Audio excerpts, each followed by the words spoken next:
Well,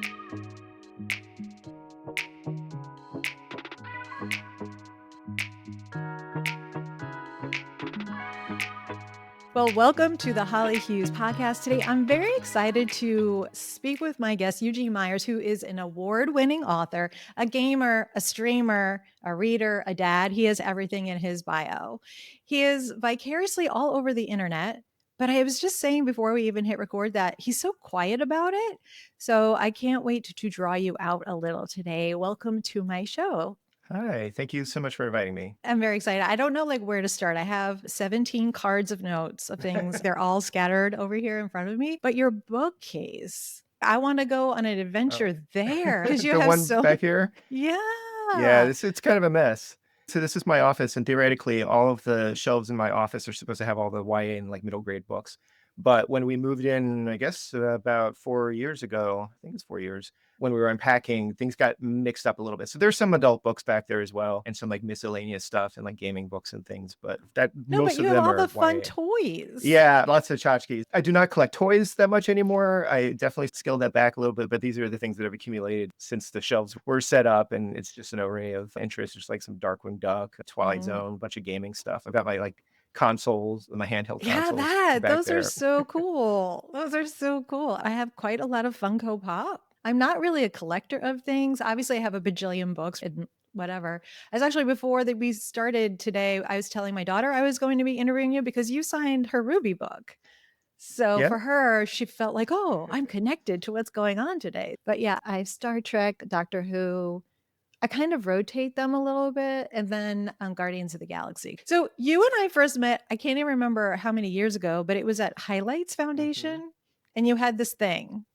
You had your AlphaSmart. Oh yeah, yeah. I still have it. I still use it. I am like, tell me how that came into your life because when I saw you writing that, first I thought it was brilliant. Second of all, I don't know that I could ever read a draft of mine on that because I typo so bad in a Mm. first draft that if I had 200 something pages of that many typos, I would go wild. So how does it work for you? Tell me how you So discovered it. So I started using it, I think, when my son was born. So that would have been almost 11 years ago. And I had a book deadline for the second book in my SOS series. So it was Against All Silence. And I needed to be able to write like very quickly because I had, I think, 2 months to draft. And he had just been born. So I was really trying to figure out how am I going to be a parent. I was like a full-time caregiver for him at the time. I was freelancing and I still had to turn in this book. I had a book deadline and my laptop was really old and like very slow and I didn't know what to do. I'm pretty sure it was another author who had talked about using an AlphaSmart, which is just this dedicated word processor. It has a screen that displays like 4 lines of text. They used them in a lot of like high schools and things like that for writing exercises. And I decided to give it a try. And at the time, I think I probably got it for $20. They've definitely gone up in price now. And it was fantastic because, as you mentioned, you can't really edit much as you go. So it really put me in the mentality of I just need to get things down onto the page and just keep going that momentum forward. And then I export it, I have to transfer the files over to my computer. I transfer them into Scrivener. And that's when I do the revision, like the editing and all that stuff. So really the focus is just like sitting down and like putting out the words. And there's no start time. Like you just press power and it's on and you can go. And it's incredibly durable. I've taken it to conventions and things when I had to write while I was traveling. I dropped it on the street once and I was horrified and it was still fine. It has a backup battery. I only had one calamity with it when I was writing my Little Nightmares book where I somehow didn't transfer file over and then I started writing over it. And even then I recovered some of it. I was able to recover some of it because like through this arcane key combination, I was able to restore the file. But I ended up having to rewrite like a chapter, which was really tough because I was again under a tough deadline. But I literally just was using it as recently as last week. I'm drafting the sequel to my gamer's book, and I just transferred the last file over. I polished it up in Scrivener. So yeah, it's been an amazing productivity tool. Now most people are aware of the free write, that kind Mhm. of those dedicated word processors, or there's just like a whole thread on Reddit about writer decks where people are just trying to isolate their environment so that they're not checking social media constantly, where they can just kind of go and really focus. It's all about focus on the words and without distraction. So, because like you also wrote the other day about your deadline and that you only slept like 90 minutes because you have a Yeah. deadline. So I want to know like because you do these right like your own adventure things, there's a 1,000 different ways that things can go. Do Mhm. you use Scrivener then to organize all of that? Are you a major plotter? Because that makes me hyperventilate, like Oh, yeah. having to think that far ahead. I had always been kind of like a pantser, right? Like I would kind of have like big ideas. I kind of had like goalposts along the way. So I knew where I was going to the midpoint and then the end of the book, but I was just kind of making up as I went along. And then there was one book that we haven't sold that I got stuck on because it was very complicated. And I sat down and I outlined it. And then once I started doing the media tie-in, like the write for hire books, I have to outline those because I Mm, need to get approvals beforehand. And I really have discovered that when I have very little time to write and I really like a very short deadline, like 2 or 3 months to write a first draft of a book, that outline's been incredibly helpful because, like, okay, I've got like 20 minutes or an hour to write.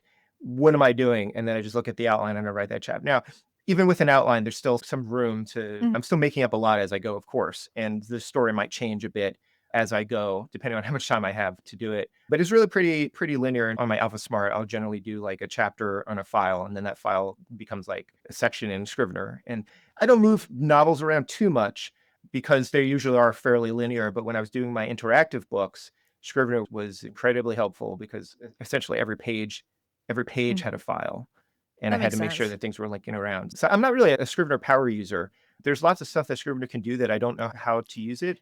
I mostly use it in a more organized way, version of my old workflow when I was using Microsoft Word, because I used to just write chapters individually in Microsoft Word because from my background of technical writing, I had experienced enough instances where a file got corrupted that I just wanted to make sure that I had multiple copies of every file, many redundancies. Scrivener just is like a neater way of keeping all those things in one place. Trying to Sometimes I'll learn use, Scrivener. It had too many rules. yeah, I was like, I spend so much time. I'm like, I could be just writing. I'm like, I'm trying to like all the cards and all the notes and the character development. Like, I could get lost in like that stuff. I'm like, oh, yeah, I'll just yeah. deep dive in here. And then I'm like, Yeah, wait, no. I think I started using Scrivener on another writing deadline. I didn't have time to learn it. I was just like, I just got to start working. And then I never went back because when do I have free time to go and learn like the mystic arts of Scrivener?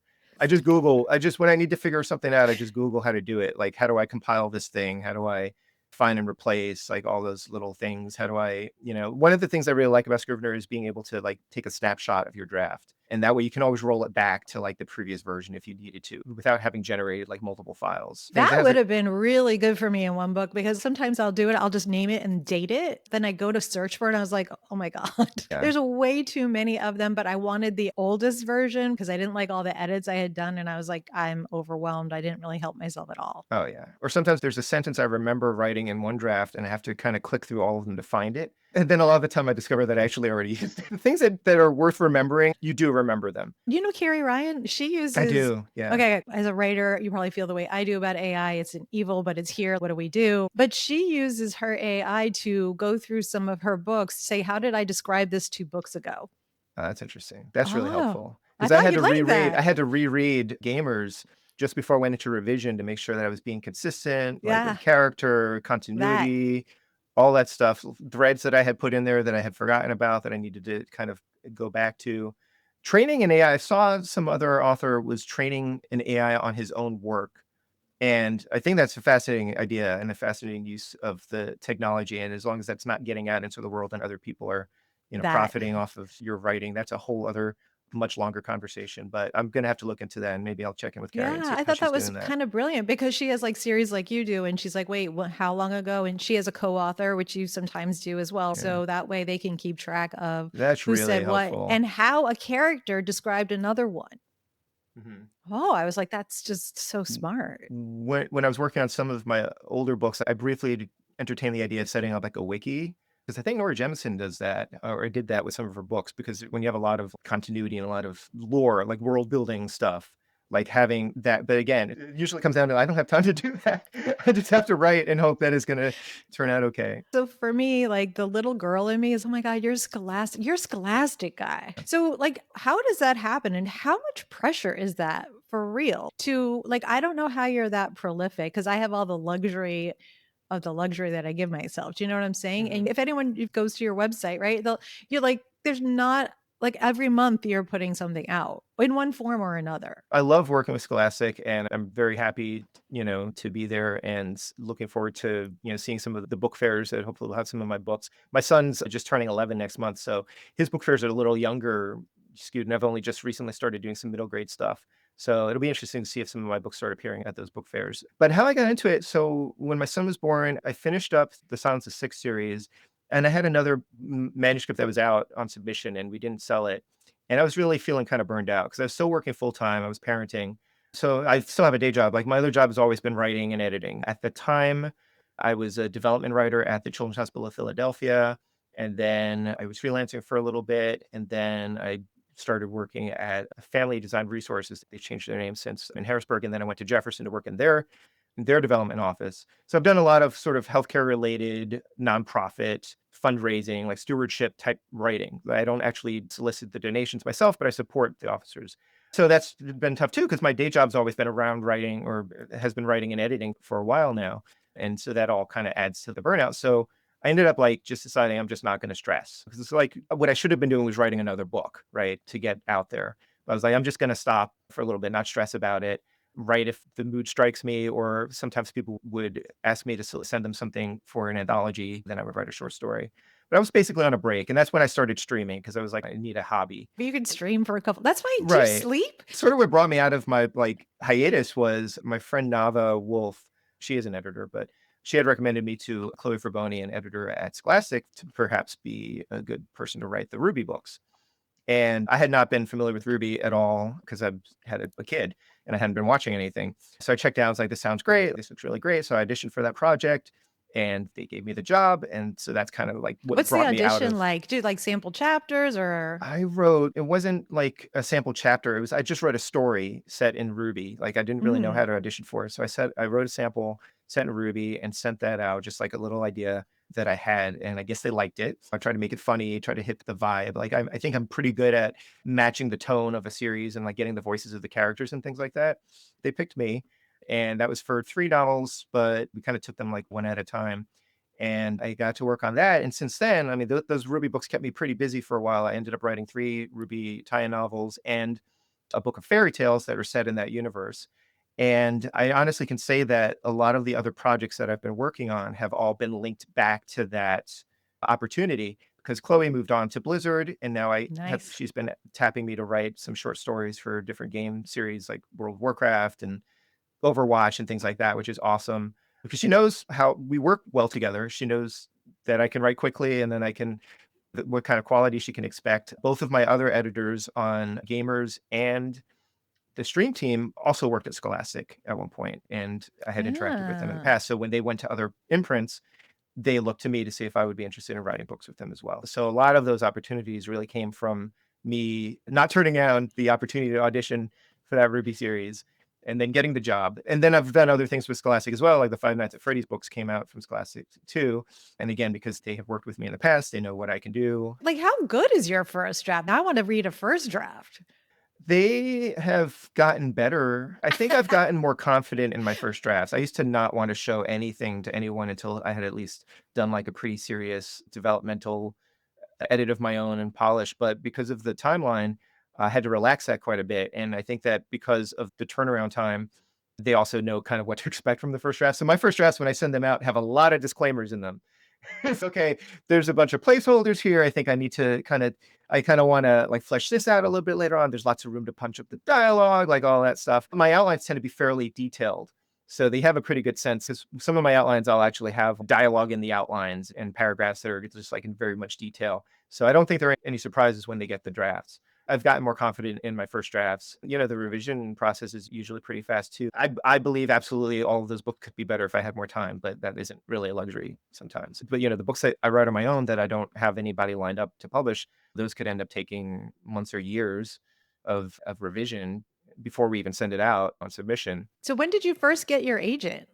For a Fair Coin, my first novel back That's a long time ago. it was a long time ago. So I that mean, would have I been mean, I back mean that in a in good way. yeah. Oh, Yes. so I was his first client as well. I wrote Oh. my first novel and I was prepared. A lot of people say that first book is going to be in the drawer, right? You're just using that to I practice hate and when get people good, say whatever. that. It's so I hate that too disheartening. because have faith in your work. But I was planning to go as far as I could with that novel. At the time, I don't think self-publishing was as accepted as it is now. And I didn't really want to go through that whole like business side of things. Mainly it's Mm. because of how much work is involved with the marketing and editing and all that stuff on your own. So much respect for the people who can do that.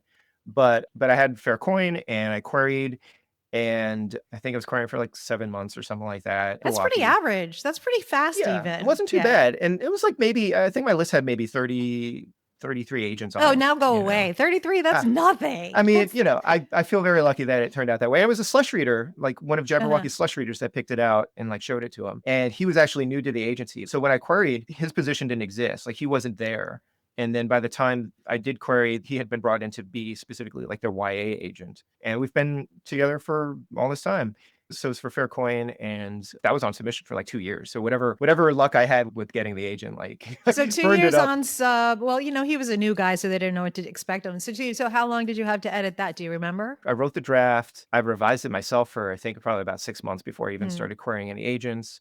And then I wrote my query letter. I revised the query letter and the synopsis, like all that stuff over and over again until I felt like it was perfect. And then when we sold it, I had very light revisions on it, I believe. The sequel had more revisions because I had kind of written it and then just didn't keep working on it until I knew if we were going to sell the first one. But they say enjoy being on sub with your first book because once you sell that book, then you're going to have those deadlines for your subsequent novels. And if you want to make it a living, if you want to write full time as your job, which is not ever anything I really aspire to, you kind of need to have a novel out every year. It's a grueling pace That's what to you're doing to though. do that. I mean, sometimes I have like 2 or Like 3 out a 4. year, You have depending on how 10. things You depending on have how things like stack up. 10 by But I the mean, I wrote year. them very quickly and they're all just still like the side thing to my day job. But if you were out there and just writing your own work and submitting it to publishers, it's tough. It's a really hard road to go down. We're beautifully delusional, I think. You have to be, right? I kind of hate mentioning about Orson Scott Card. I was reading his writing advice when I started writing science fiction and fantasy, and it's kind of like when you send something out there, you do have to be delusional. You simultaneously believe this is the worst thing ever and this is the best thing ever because you have to do that in order to get your work out there. Otherwise, you would never send anything out. Some of it is having faith in yourself, but some of it is also just like if you're not believing in yourself, then who will? Yeah. How much do you reread from the day before? Do you let yourself read a whole chapter or a few pages? And then have you ever been like, wow, this is just a pile? Or like, oh my God, I did so good. Like, because we all have those days. Like, some days, like when I talked to my critique partner, she's like, well, and I was like, I felt really good yesterday, but I read it. Nah. I'm just like, I just need a little space. It's like, I get pouty. I'm really good at taking notes. Everyone could be really honest with me. I don't like rude. Maybe like, have you thought about this? Right. Or I've had this some is mean not copy the right editors. direction. Yes, like, I wow. have a very thick skin. Partially it's from like my critique groups and going through the Clarion West workshop. Like, Yeah, tell me you about know, that too after. yeah, the AlphaSmart helps as well. I generally don't reread much of what I wrote before. Like, so maybe a couple lines or something to kind of get back into it. Early on, I kind of trained myself keep moving. I sort of know like everything can be fixed or revision, but you can't revise something you haven't written yet, right? So you Mm. have to have a draft done before you can go back and fix it and read it and figure out like, does this work? Does this not work? Like, how do I patch it up? When I was writing Fair Coin, and it's my first novel, so I didn't know what the heck I was doing. But I was basically writing, and as I was writing, I was outlining it. I was writing the outline as I was writing the chapters so that I had a little summary of what happened in each chapter that I could refer back to very easily. That And was actually brilliant of you. thank That you. was really brilliant because then you can do your summary so much easier too. Yes, yes, it helped a lot with the synopsis, You're a cheater. You're and just a because cheater. Fair Coin had like multiple realities, I had to keep track of which universe my main character was in. There's a lot of stuff to keep in track of. But as I was writing, I discovered, okay, I might be in chapter 4, and I would say, oh, because of how the story was moving, I want this to be true. Say I want him to be interested in this character now, but I hadn't built that in earlier on. So rather than go back to revise the first several chapters to add this character back in, I just made a note. I was like, put blah blah blah in, right? And then I just proceeded from there on as though it had always been that way. And then I would get to like chapter 10 and realize, oh no, this is a better idea. So rather than constantly revising it, I just kind of proceeded as though I'd already made the edits and made a little note to go back and fix it. So that way I wasn't stopping and starting over and over again and getting hung up on what I had done before, which a lot of people, like rightfully so, can't get past. I tried, I got stuck near the end of the book. I knew where it was going. So I decided to try to skip ahead and write like the last chapter, and I couldn't I've do it. done that. I know people who can write in a non-linear fashion, but so far it is not me, except if I'm writing an interactive book. Wow. Well, your interactive is like, and now you're dead. Start over, game over. Like you have all of that. I don't know how you do that. I am nonlinear. Nice. Sometimes when I write my book too linear, that muddy middle just past the midpoint is so boring for me. Mm. I was like, I'm not that's my spot where I have to pay the most attention in revisions because I was like, I know what I'm setting up here, but it still has to be engaging in some way. Like, come on, do better, do better. I mentioned placeholders before. I put a lot of TKs in, so I use it to mean to come. I guess it's an editor thing, but it's because the letters TK don't really appear very often in English language together in actual words. So when I'm doing my word search, when I'm doing revisions, I can find all the TKs, right? And I do that a Oh, lot, especially when I'm drafting, because what would often happen is, okay, I might be saying, okay, they're coming up to the Statue of Liberty, and somebody says, oh, there are TK steps to the top. Rather than stop and research to get all the information, I just put that little placeholder in, and then I come back to it oh later my God, on. you're inspiring me again. I'm stealing that one It's too. just I I was don't wanna get like, hung up on the research on the and those rabbit holes that you go down. The rabbit holes can be great sometimes oh. because they give you ideas that you didn't have before, but if you're trying to write fast, I just will just say TK. Or if there's anything that I'm not certain about, if I'm trying to quote something or trying to remember something from, like, the past book, just TK it, and then I come back. Sometimes I have a lot of TKs to fill in, but the framework around it is there. But that is so brilliant. I'm working on memoir right now. So even like when I get to a spot that I worked on a chapter before I went away with my family and it was so heavy and Mhm. unpleasant. And then I was like, oh my God, I have to go there. I have to go there as a writer. I have to go there as an observer. I have to like make it interesting and not just be in the trauma of whatever. Stick a TK in there and like when I'm in a better space or a Yeah. different space, that you could fill in some of the stuff. That's just brilliant. Yeah. That is that you've just changed my life. I'm like not even kidding. You just I can this will be the clip for everything. I was like, TK, baby. I can't wait to tell Nikki, my critique partner, about TK because I can lose myself in rabbit holes sometimes. And I know I'm Yeah. avoiding like the other stuff, but it doesn't really help. I love it. I also want to tell people who doesn't know what this AlphaSmart actually looks like. It kind of looks like a typewriter with an Mhm. itty bitty screen. I highly recommend looking it up because it was the coolest thing. And you're really focused. So I met you. You were working in what would we call that? The barn at Highlights, right? Yeah. It was the barn? Did you just go by yourself or were you in a writer's thing That then time I was by too? myself. Is one of their unretreats, I think they call it, Mm, or yeah, unworkshop retreats, right? So just yeah. because I was just there by myself. And then we all bothered you, so ha ha ha. But that was great. Getting to meet other writers is just as inspiring. Getting to talk to other people who know what it's like to live in that world. So I wanna know, when did you start reading? Like, do you remember the first book? Because you are so specific about what you write and your genres, was there a story that you read that just, like, stuck with you? My older sister taught me to read when I was very young. We used the Bible for some reason, and she would make me read a line until I mess up, and then I'd have to go all the way back and start again. So maybe that's how I learned, like my persistence and or like the mentality of like playing video games until you get it right. But I just always read as a kid. I don't remember my mom reading to me too much, but I have specific memories of like teachers at school reading to me, like Stuart Little and The Trumpet of the Swan. And a lot of the kids' books, like I have this theory that a lot of people's favorite books are children's books, like the ones that they read when they were younger, and I loved Narnia and Hardy Boys and The Great Brain. I just read everything as a kid, and then I started getting into older books as I got older. But the Silver Crown by Robert C. Mm. O'Brien is one of my favorite books, and I think a lot of those, like if I look back and think and William Slater's science fiction books. At a certain point, though, like as I was getting to fantasy and science fiction, at a certain point, I pivoted and went more into the science fiction side of things than fantasy.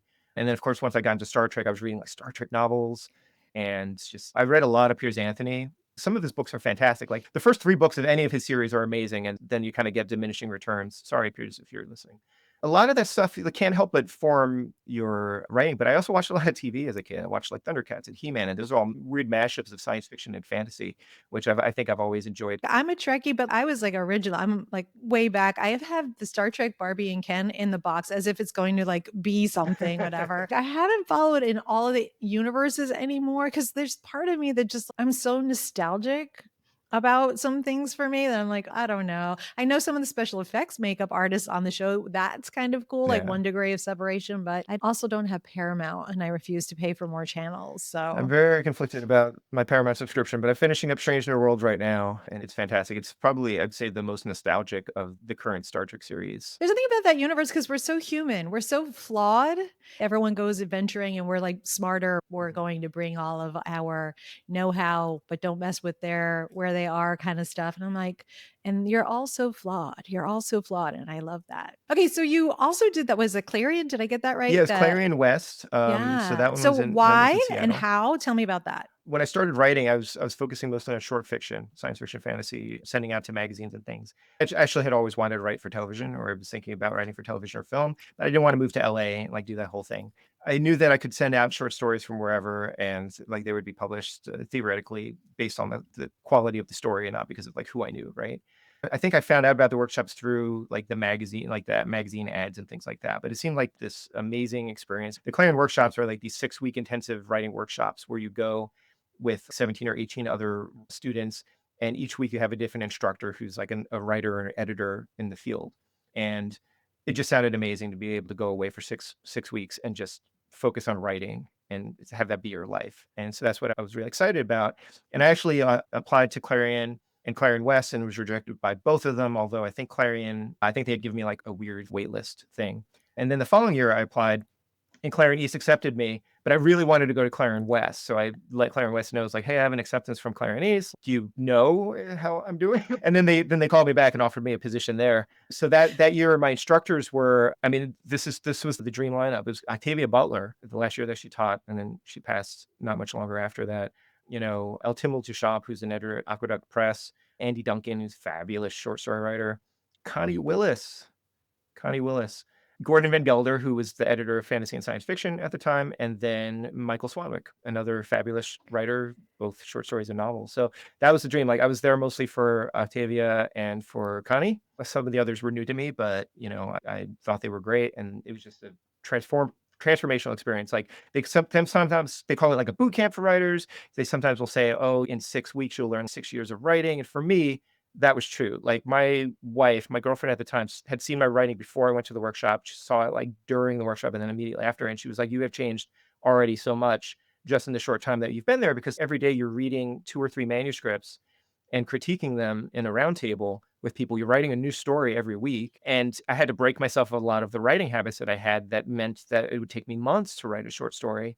I had felt like everything had to be perfect. Like I had to have worked out all the You didn't details. figure out TK yet. I hadn't figured out TK yet. I revised a lot back then as I was writing and would throw out pages. Like I would throw out like 10 pages and start over Ooh. again. So I had to break myself of a lot of those habits and learn to write faster and learn how to critique other people's work, but then also be able to apply that to my own writing. First of all, know that something isn't working and then like figure out why it's not working. And I have critique groups as well, writing groups and things like that. And that was kind of my inroads to like the community. But a huge part of it was the validation. Before I went to Clarion West, I was actually thinking that I wasn't going to make it. I had been writing for 5 years on my own, and I felt like I had plateaued, like I wasn't going to get any better than where I was. At that point, I hadn't sold anything and I wasn't seeing that I was getting better. So I was actually literally deciding whether I was going to take a new job, which would have been like a management position with a long commute, or go to the workshop. I couldn't do both. And I had to choose which one I was going to do. Workshop. And I went with the workshop, and some people were like, you're nuts. And then other writers were very supportive. It was like, he's taking a shot, like he's betting on his future. And so I'm so glad that I did that. But it was a weird time. It was a weird time. And How long ago was that? it's 2005 that I went to the workshop. Yeah. Wow. It's amazing, like those little impacts. I talk a lot with other writers too about how your critique group is important, but also meeting new writers is super important because you get in Yeah. your bubble. And then I don't know if have you ever noticed that there was one person in this one group who seemed to forget that she kept stealing the names of other characters of the critique group people or like situations. And we would be like, are you really not aware that we read this 6 months ago from this person over here? And they would pretend not to be. And I was like, there's no way. There's no way. But I think that was like that part of that one brain thing that kind of Yeah. happens in a group. Have you ever met another author that you really were looking forward to and you were like, oh, that was surprising, like good or bad way? I've met some authors at events. Most of them are the types of stories where I met somebody, before I'd even really published something, and they were just completely dismissive and not interested in me.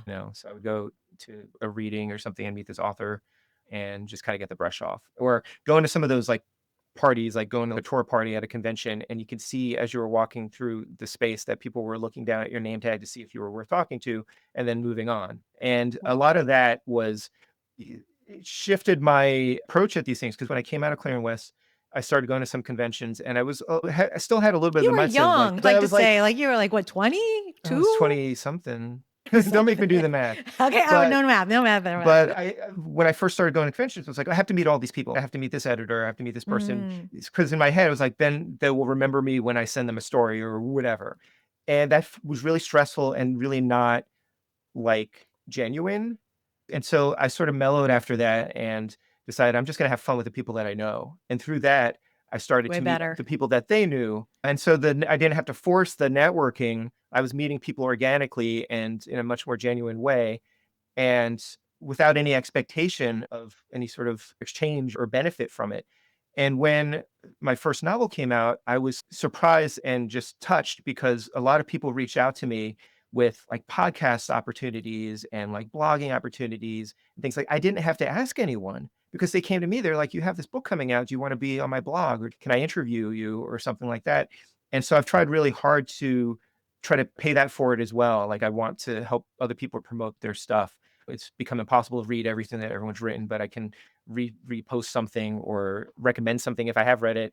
So that was the thing. It was really nice to not have to like beg people because when I did have to beg, and then when I did have to beg people, because I was sort of, I had to beg people for blurbs at Yes. the 11th hour around the holidays, like people responded as well. They were like, I'll do what I can. And I got some great blurbs from that too. For your But first book or for like the first book, okay, okay, okay. yeah. I was like, Yeah. because when I met you, like you are, if people can't tell, you're very nice. When I met you, I was like, I met Nova and I was like fangirling because I had followed her for a while and I write magical realism and dead girl stuff and I see dead people. So there's so many ghosts and that there's so many ghosts at that highlights place. I was like, I got to clear my room. And Nova was in the creepiest bunk there. I was like, girl, I gotta, she's like, Holly. I was like, I just gotta. But like, you are super personal. What I found in the YA community, so I was in LA, right? I did production, but not writing for film and TV. No one is generous in that. Everyone is like very territorial. I'll just say that. And then I knew, and I still know adult writers, and I took classes because I always wanted to write. I just didn't believe in my talent whatsoever. And I had forgotten how to write. Starting over is always humbling, right? So I'm like, Yeah. 28 learning to write again and taking these classes, but they're people like I've also interviewed on the podcast who I've kept in touch with, but they also knew I wasn't ready. And I always got along better with agents that I had no desire to sub to because that pressure, just like you were saying, that Yeah. pressure was gone. But everyone like would, the really advanced or like people who had multiple books published, they're like, where are you at? What are you doing? Blah, blah, blah. I think for me, because I started it in YA, I still have like I'm staring at the book and draft that I'm ignoring right now. But I think the generosity was super what I needed. Mm. SCBWI, I think, is really good for beginners and really good for people who have all their books. But all the people like mid list, I wish they would do more for mid Oh list. yeah. I was like, there's like people with one book who have an agent who aren't like, what about that? Like, how do you Mhm. get through that? And not just from the people who've been super successful. So that's part of like why I'm having these conversations because how many books do you have? Like, how many do you have, honestly?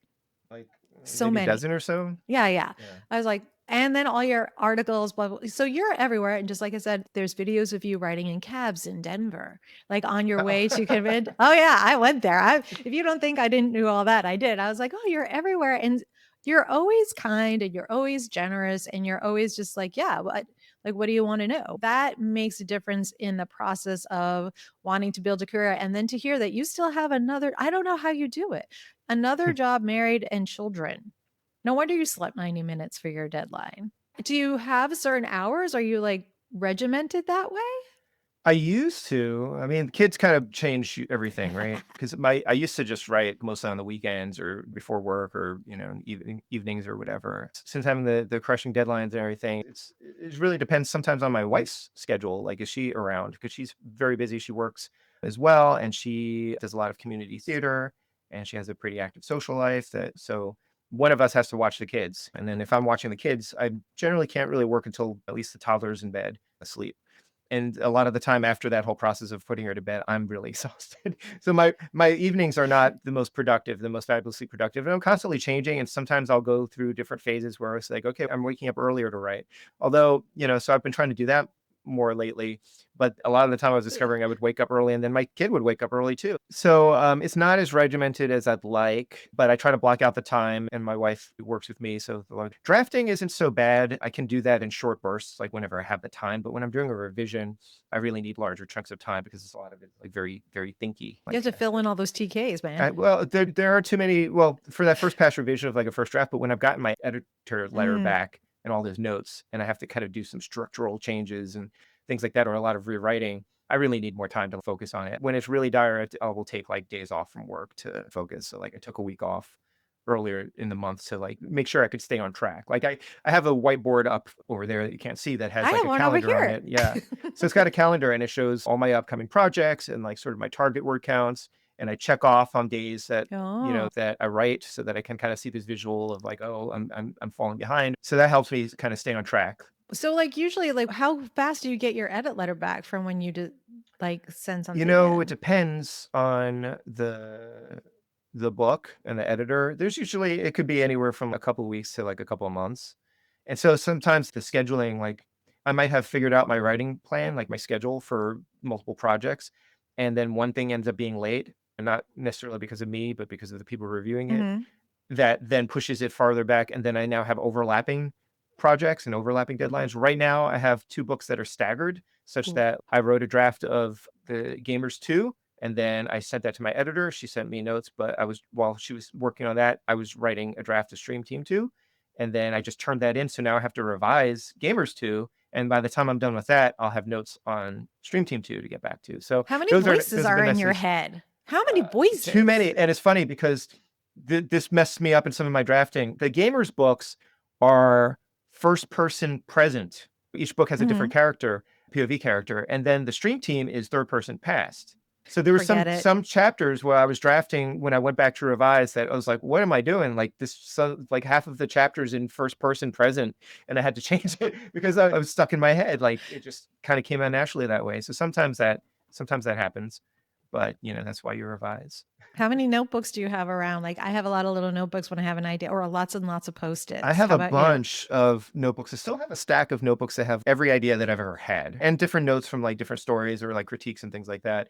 I usually have one notebook that has everything in it. Although I recently set aside a separate notebook for a separate project that I haven't really spent much time on that I wanted it to just be for that project whenever I get back to it. But mostly I have one notebook that often I'll carry it around with me if I have it in my bag, or otherwise, I end up like texting myself or emailing myself things. I used to call myself when I had an answering machine. I used to call myself and leave messages when I'd have an idea out in the world and I didn't have time to write it down, because the one time that I had an idea and didn't write it down, I was like, this is such a good idea. I'm going to remember it. And then it completely left me. And I'm convinced that would have made me like a blockbuster writer if I'd ever managed to do that one You are a blockbuster writer.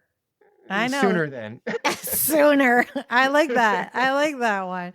Yeah, I am. Do you have a word count that you try to get to? Like, Depends on e the project. My most recent books have all been middle grade. So those are in like the 30 to 40,000 right. realm. And You just made me feel good about myself. I was like, "Ooh, I got 6,000 words the other week. I yeah, felt no, pretty good." that's a Right? It's huge like chunk of it when score, you think about right? it. The Five Nights at Freddy's one that I got, they gave me like a word count. They were like 60,000 words. It's like, okay. When I started actually thinking about the project, this is like the first interactive book I've written. I was like, I don't need to know the number of words that I have. I need to know the number of pages that I have. Because Mm. each page, like one page might have a paragraph because you're dead. I'm not going to write a full page of like a death scene necessarily. It doesn't need much, but some of the branches might go on for pages and pages. So that's how I did that one. Like it And ended up being that's pretty another close. favorite quote. You're just dead. You don't get a whole Well, page. You're yeah, dead. And but I think I ended up being close to 60,000 anyway, but it was 250 something pages. And so my goals were to stay on track because it was a super tight deadline. I had to write 20 pages. Was it 20 pages? It might have been 20 pages a night, something like that. dude, I mean, some of them were very I short, of just course. duded you. That's Some of them are very insane. short, of course, but that was sort of the stay on track. And those were very late nights. I can't really, I'm trying to go to bed earlier and just wake up earlier. I think the clarity is going to be better in the morning. But I think for that book, I think the sleep deprivation helped. Like when I'm really tired, so I don't really do drugs. I don't do any of, I don't Either. even really drink except maybe socially. But when I'm very tired, I get very punchy. And so if you get an email from me at 2 in the morning, it's probably going to be funny, or at least I'm going to think it's funny. It worked really well for that book that I was writing at two or 3 in the morning because there's some of the endings that are like hilarious.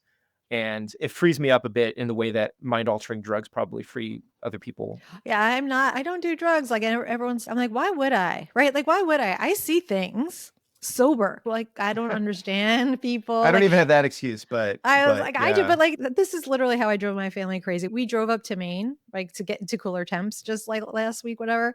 So I see faces and things. I was like, don't you see like this rock looks like a fish? And my family would be like, it doesn't. I'm like, no, but look. And I take a picture. I'm like, do you see it now? They're like, yes. Like I see like little Oh, faces, yeah. like it's just kind of fun. I'm like, I just think that's because we have an imagination, right? So we Yeah. just see the world a I've little read an bit different. entire story based on a billboard that I misread, What which was it? was, I think it said "Don't fade," and it was like a Gatorade ad or something like that. And I ended up writing a story about people who I love it. fade away unless somebody reaches out to them and kind of helps them. So it's like they just disappear and then nobody remembers them. And I read a whole story about that one, and that one actually got published in Shimmer. And I think it's Ooh. one of my favorite stories. I targeted Shimmer particularly for that one. I really wanted to write it as a Shimmer story. It's kind of funny. Like I once auditioned to read Slush for Shimmer Ooh. a long while back. I've read Slush for other magazines like Nightmare Magazine and Sybil's Garage and some of those things. But I've Shimmer, sent stuff to some of them and I've gotten lovely quick rejections. I yeah, was like, we tried to oh, be well. fast and we tried to give you something, right? We Mhm, tried to mhm. give you some feedback. I always try to give some kind of feedback because I know what it's like on the other end of that. But Shimmer was interesting because they gave me these stories, and I hope I'm not divulging any of their secrets, but I would see these stories and I would give them my recommendations, and my recommendations would be like, don't publish this one, don't publish this one. This one maybe has potential. And it was completely the opposite of how they would do things because their approach was very different, where the things that I would have rejected are the ones that they would have accepted because they want to work with the author. Like they're more Oh, interested in the idea of the story and sort of like the voice of it. And if they saw something there, then they felt like they could work with the author to make it work. But that is from my, super opposite. it is super opposite. Like my mentality and the mentality I think most magazines is if it's not perfect right away, you reject it because you have other stories that you could publish Mhm. instead. But Shimmer, I think, cultivates a particular vibe, So you're right? Like telling they me have, that I was too good, is what you're saying. it's That's what I entirely hear is that possible. my It's story might have been too good.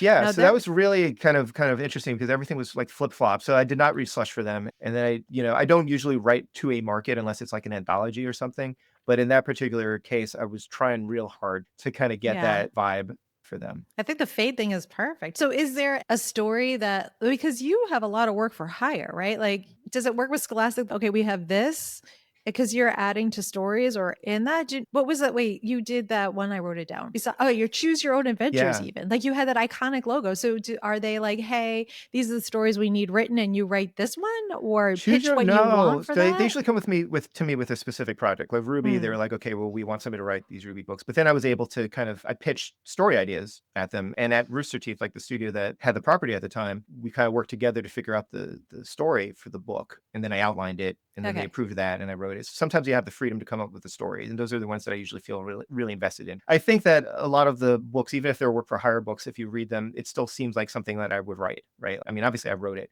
but it seems like the kind of thing that I might have written if I'd had that idea in the first place, right? As opposed to, okay, I'm just like coloring in like the Yeah, numbers or yeah. painting by numbers or whatever. I've had other projects and I've auditioned for other projects where like the outline was already given to me and I kind of had to write to that. Ooh, And yeah. sometimes it's a little bit more challenging because maybe it doesn't quite work. And I'm like, how much freedom do I have to change this? The Choose Your Own Adventure one was interesting because the editor just knew that he wanted to work with me and thought Wait, I would be good I want for you it. to sink. Does that sink in? You're like, oh my god, this editor wants to work Oh, with it me. was Does that amazing. feel like I It's was like, yeah.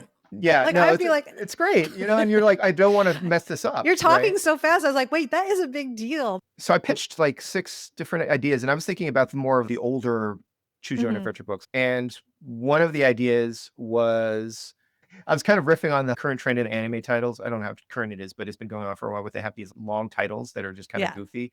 And so my pitch was I woke up as a kaiju and I don't even know what that is. And Stop.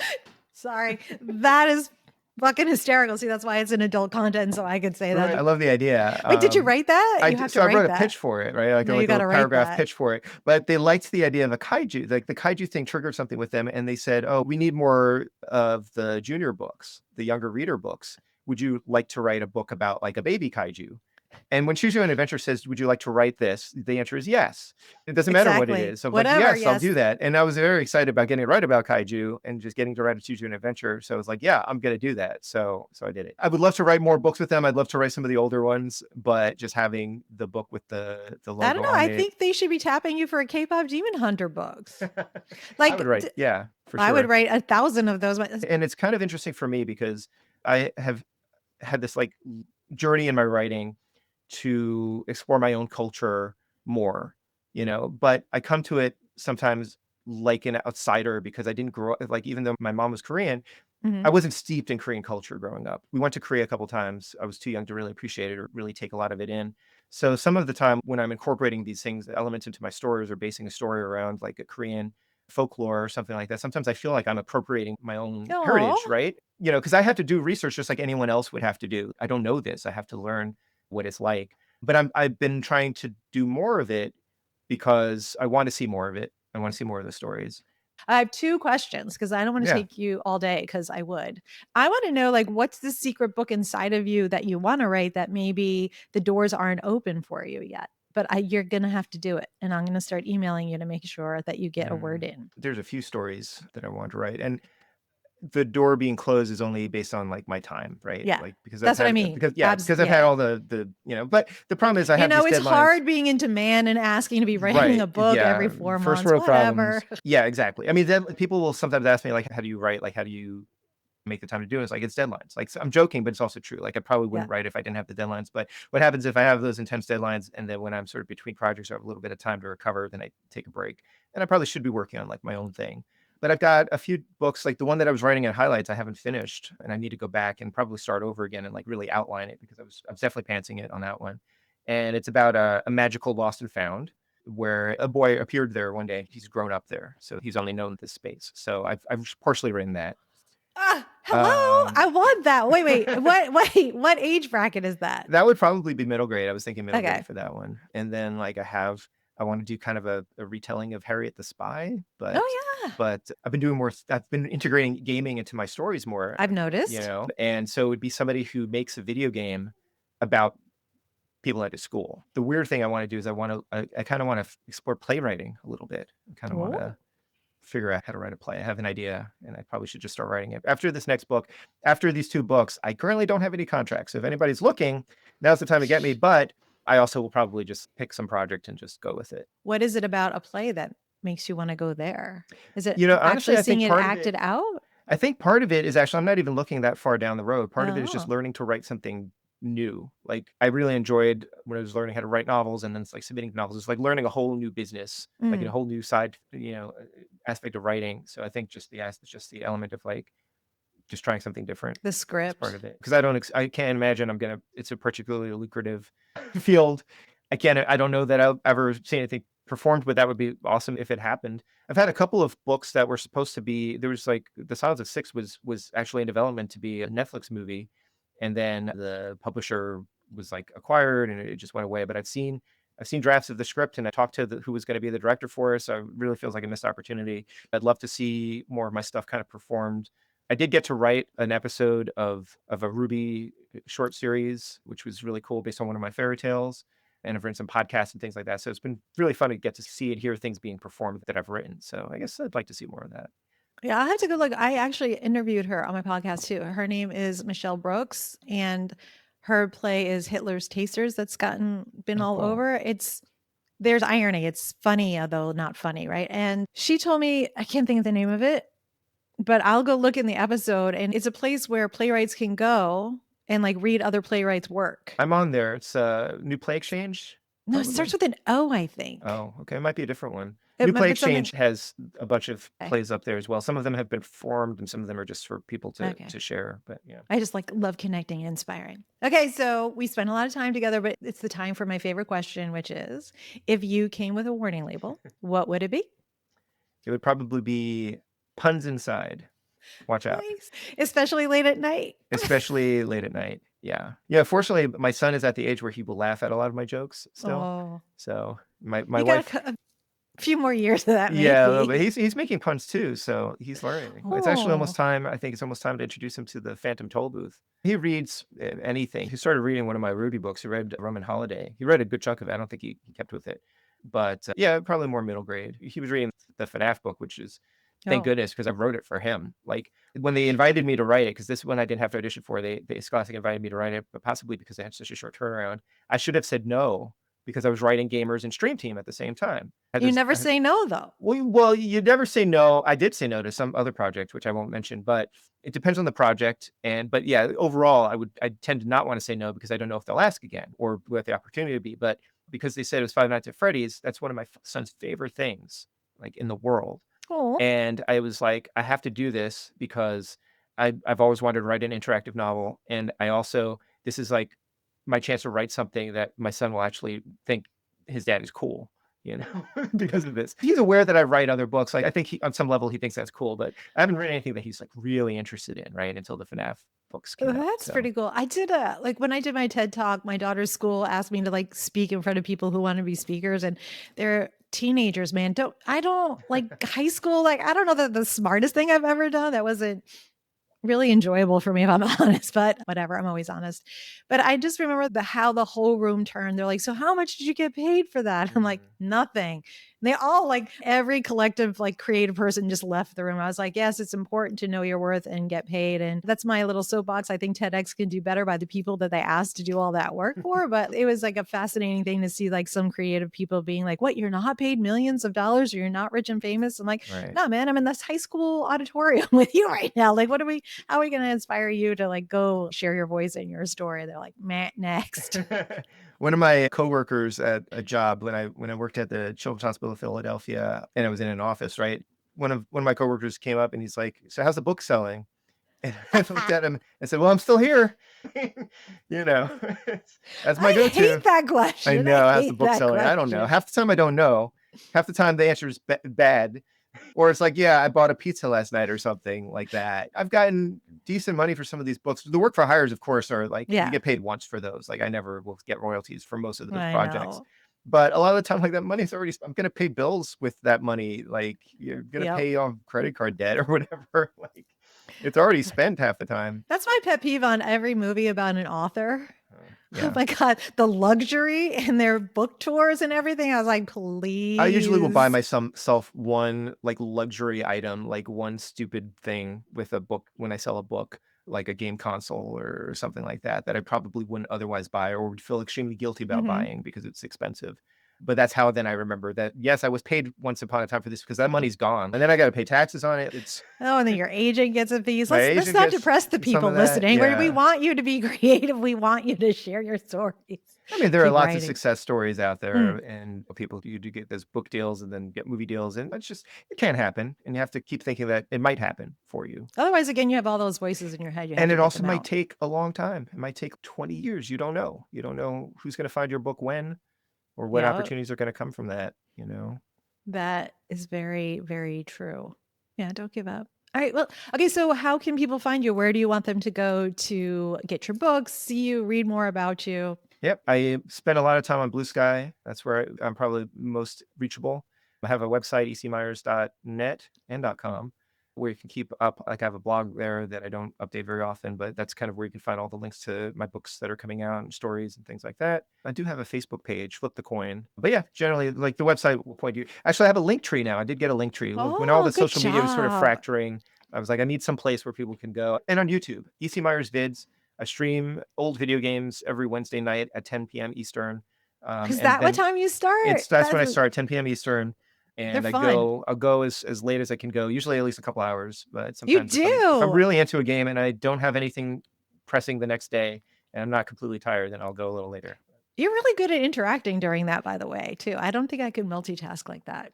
Thank you. It's an acquired skill. It's very weird when you start out, you're talking to like nobody, but it's been fun. That's It's been excellent. a fun experience. Like I said, that's my hobby, and I needed something to do that doesn't make me money like that I'm not trying to make money at. I have other Yeah, you're things not trying that to don't make me money, but monetize. yeah, I'm Yeah. not trying to monetize it. It's just for fun. Part And it was time, like, too. I love gaming so much, but when I get really busy, I don't prioritize the gaming because I can't.